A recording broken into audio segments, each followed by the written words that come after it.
시편 19편 1절부터 6절까지 말씀, 주신 말씀 한 목소리로 읽겠습니다. 하늘이 하나님의 영광을 선포하고 궁창이 그의 손으로 하신 일을 나타내는도다. 날은 날에게 말하고 밤은 밤에게 지식을 전하니 언어도 없고 말씀도 없으며 들리는 소리도 없으나 그의 소리가 온 땅에 통하고 그의 말씀이 세상 끝까지 이루도다.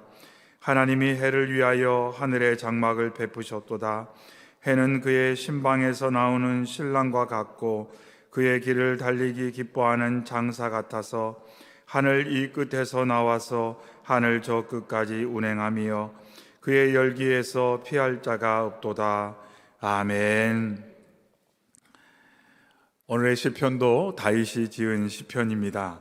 이 다윗의 시편 마지막 절에는 이렇게 다윗이 고백을 하고 있습니다.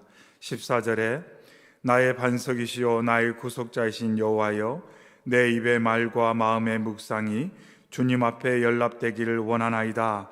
이렇게 고백하고 있습니다. 여기서 연락되다라는 표현은 제사를 드릴 때 그 제사가 하나님께 받아들여진 것, 수용된다, 이런 뜻을 가지고 있습니다. 그래서 다윗은 자신의 마음의 묵상, 이 위의 말이 하나님께 마치 제사가 수용되는 것처럼 하나님, 제 마음에서 일어나는 생각들과 제 입술의 열매가 하나님께 그와 같이 수용되기를 바랍니다. 연락되기를 바랍니다. 이렇게 다윗이 고백을 하고 있습니다. 바울 사도도 로마서 12장 1절에 그러므로 형제들아, 내가 하나님의 모든 자비하심으로 너희를 권하노니 너희 몸을 하나님이 기뻐하시는 거룩한 산 제물로 드리라. 이는 너희가 드릴 영적 예배니라. 이렇게 선포를 하였습니다. 그래서 바울 사도도 삶을 하나님께 산 제물로 바쳐라. 그것이 바로 영적인 예배다. 이렇게 선포했는데 오늘 본문에서 다윗도 자신이 하나님 앞에 나아가 하나님, 제 마음과 제 생각과 제 말과 제 삶이 하나님께 받아들여질 만한 그런 대상이 되었으면 참 좋겠습니다. 이렇게 고백을 하고 있습니다. 성경에는 이와 정반대되는 개념의 표현이 있습니다. 가증하다라는 표현입니다. 가증하다라는 표현은 어떤 뜻이냐면 역겹다, 토할 수밖에 없다, 이런 뜻을 가지고 있습니다. 그래서 다윗은 언제나 자신의 마음에서 일어나는 여러 생각과 감정들이, 자신이 하는 말이, 자신의 삶이 하나님 보시기에 역겨운 대상, 가증스러운 대상이 아니라 하나님께서 수용하실 수 있는 아름다운 대상, 가치 있는 대상이 되기를 바라는 마음을 가지고 늘 삶을 살았음을 우리가 여기서 볼 수가 있습니다. 그러면서 오늘 본문 말씀 가운데 다윗이 무엇을 묵상했는가 하는 내용이 본문 말씀 가운데 잘 나타나 있습니다. 먼저 1절의 말씀에 하늘이 하나님의 영광을 선포하고 궁창이 그의 손으로 하신 일을 나타내는도다. 그래서 다윗은 하늘을 보고 하나님을 묵상했습니다. 좀 더 크게 보면 하나님이 지으신 세상을 보고 그 세상 안에 담겨져 있는 하나님의 신성과 솜씨를 깊이 묵상하며 하나님을 응시하는 다윗의 시선을 여기서 볼 수가 있습니다. 다윗은 하늘이 하나님의 속성, 즉 거룩함, 주권성, 의로우심, 은혜, 진리, 선하심, 자비와 정의, 전지하심과 전능하심, 이런 것들을 드러내고 있음을 그는 묵상을 하였습니다. 그러면서 마치 하나님이 지으신 피조세계가 하나님의 성품과 그 능력을 찬양하는 것 같은 찬양 소리를 다윗은 듣게 되었습니다.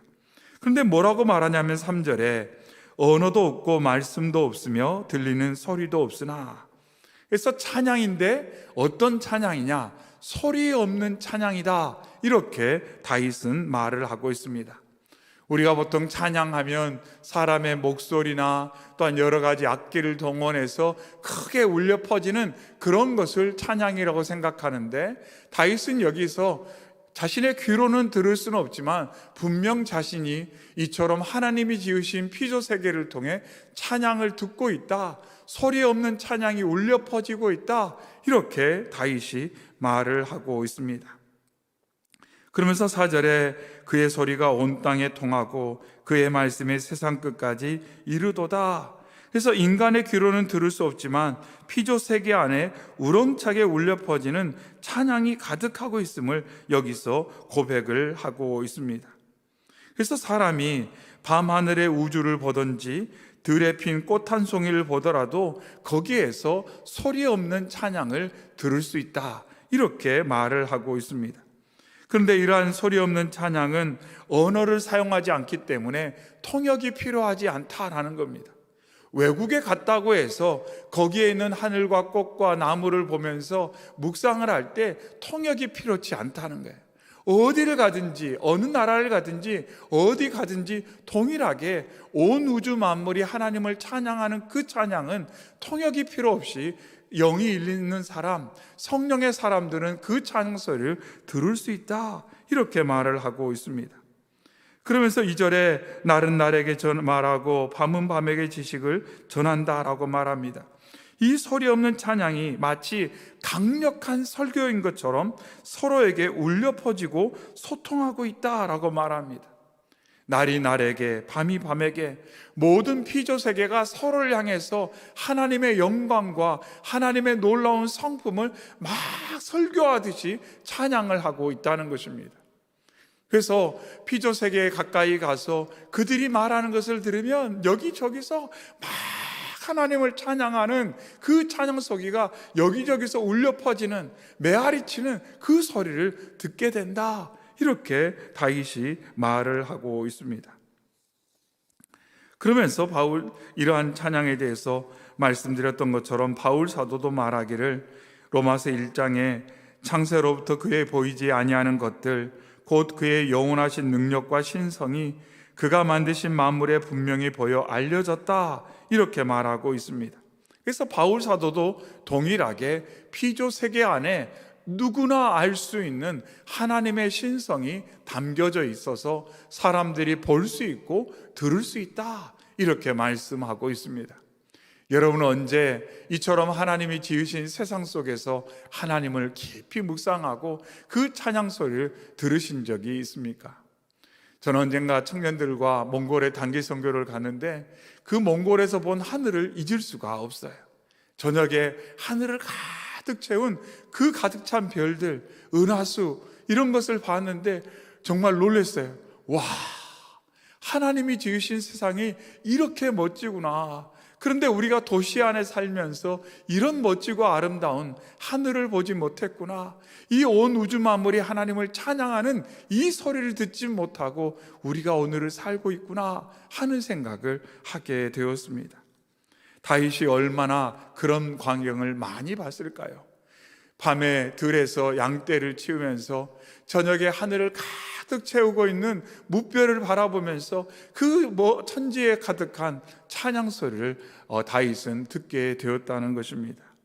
그러면서 다윗은 이렇게 한 걸음 더 나아가 4절에 하나님이 해를 위하여 하늘에 장막을 베푸셨다. 그래서 한 가지 예를 들어서 해를 통하여 자신이 하나님을 어떻게 묵상하는가, 또 해가 하나님의 영광을 어떻게 드러내고 찬양하는가, 그것을 여기서 선포하고 있습니다. 다윗은 해를 통해 하나님을 묵상했습니다. 하나님께서는 해가 머무르며 운행할 수 있도록 하늘과 우주라는 공간을 베풀어 주셨습니다. 그래서 해는 날마다 운행하며 하늘의 장막을 베푸신 하나님의 영광과 솜씨를 드러내고 있습니다. 해는 결코 변덕스럽지 않습니다. 늘 일정하게 계속해서 성실하게 운행을 하고 있다는 겁니다.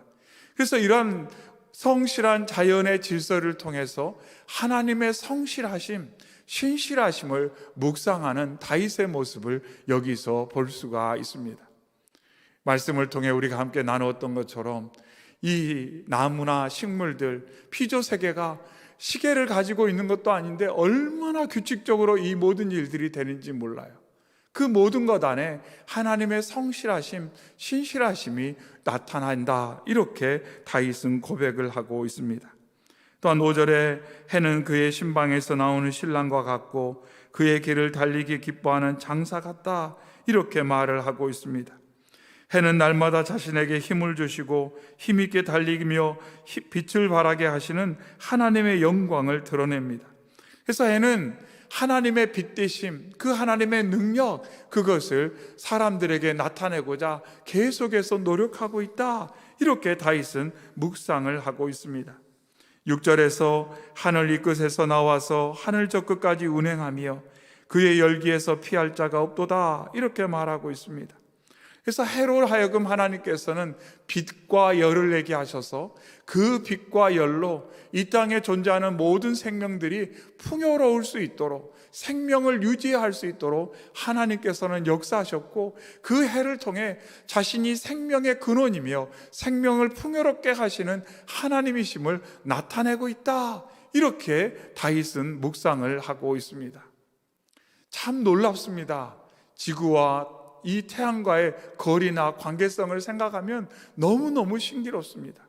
조금만 더 가까이 가도 너무 뜨겁고 조금만 멀리 가도 너무 추울 텐데, 정말 좋은 거리에 태양과 지구의 관계가 자리를 잡고 그러한 상호관계 가운데서 이 지구가 푸르른 행성으로서 늘 생명이 풍성할 수 있도록 하나님께서는 역사해 오셨고, 그러한 모든 관계를 통하여 하나님의 하나님 되심을 우리에게 보여주고 계신다. 이렇게 다윗은 묵상하며 하나님을 찬양을 함께 하고 있습니다.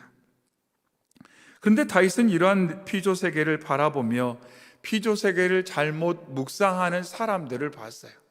즉 피조 세계를 통하여 하나님을 묵상해야 되는데, 하나님을 알아갈 수 있는 기회를 얻어야 되는데, 피조 세계가 하나님을 찬양하는 것을 들어야 되는데, 어떤 사람들은 피조 세계를 신처럼 숭배하고 경배하는 사람들이 있더라는 것입니다. 하나님이 지으신 세상을 하나님처럼 섬기는 사람들이 있음을 다윗은 알고 있었다는 것입니다. 그런데 문제는 그들의 행동을, 그들의 그러한 태도를 잘못됐다는 것을 깨닫지 못하더라는 거예요. 왜냐하면 바른 기준이 없기 때문에. 그래서 오늘 말씀을 통하여서 다윗은 하나님의 말씀이 삶 가운데 얼마나 중요한 기준인가 하는 것을 이야기하고 있습니다. 그래서 오늘 말씀 가운데 다윗은 두 가지를 지금 계속해서 강조를 하고 있습니다. 피조 세계를 통하여 울려 퍼지는 찬양의 소리, 그리고 하나님께서 주신 말씀, 이 두 가지를 듣고 그것의 중심을 들고 삶을 살아가며 하나님과 동행하는 삶을 살아가는 다윗의 모습을 여기서 볼 수가 있습니다.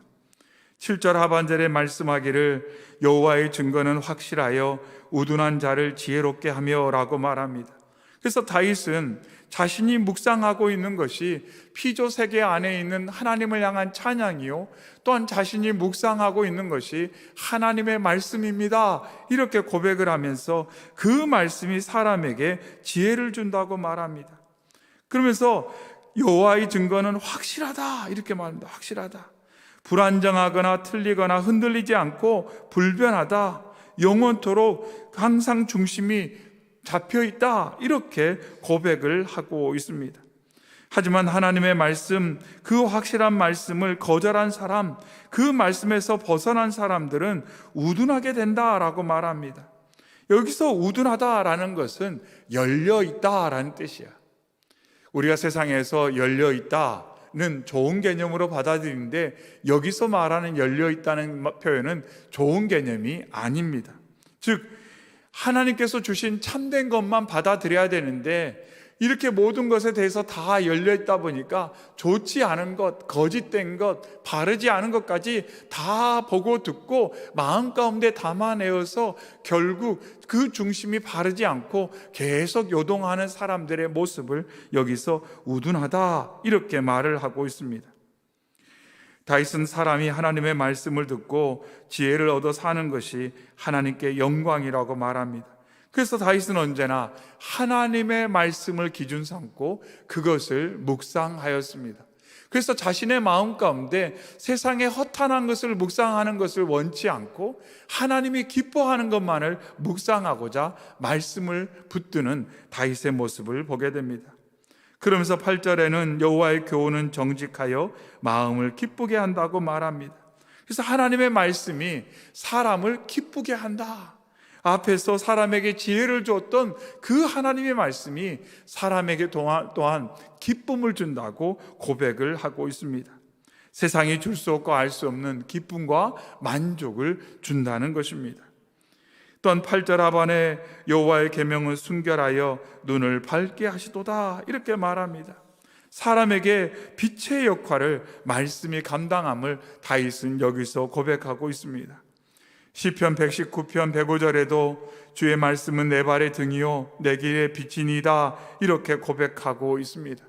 그래서 다윗이 말씀을 묵상할 때 그 말씀이 자신의 삶 가운데 빛이 되어서 갈 길을 밝게 비춰주시고 불확실한 삶의 상황 가운데 늘 나아갈 수 있도록 자신을 견인해 주시고 조명해 주셨음을 고백하며 하나님의 말씀이 자신의 삶 가운데 어떠한 능력으로 경험되었는지를 고백하고 있습니다. 그래서 12절 말씀에 자기 허물을 능히 깨달을 자 누구리요 나를 숨은 허물에서 벗어나게 하소서 이렇게 말합니다. 그래서 말씀의 빛 안에서 자신이 하나님이 기뻐하시지 않은 것을 분별하게 되었다고, 또한 그렇게 될 것을 자신은 믿고 말씀을 의지한다고 다윗은 고백을 하고 있습니다. 사람이 분별을 해야 됩니다. 무엇을 묵상할지, 무엇의 삶의 가치를 두고 삶을 살아가야 될지. 하지만 사람은 자신 안에서 그러한 가치의 기준을 찾을 수도 없고 세상이 그러한 기준이 되어줄 수도 없습니다. 오직 하나님의 말씀만이, 여호와만이 우리의 삶의 기준이요, 그러기에 우리가 말씀을 묵상함으로 이러한 유익을 누리게 되는 것입니다. 그래서 그 가치에 대해서 뭐라고 말하냐면 10절에 금 곧 많은 순금보다 더 사모할 것이며 꿀과 송이꿀보다 더 달도다 이렇게 고백하고 있습니다.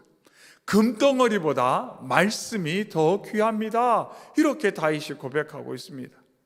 여러분 어떻습니까? 금덩어리보다 말씀이 더 귀하다고 정말 믿고 그렇게 살아가고 있습니까?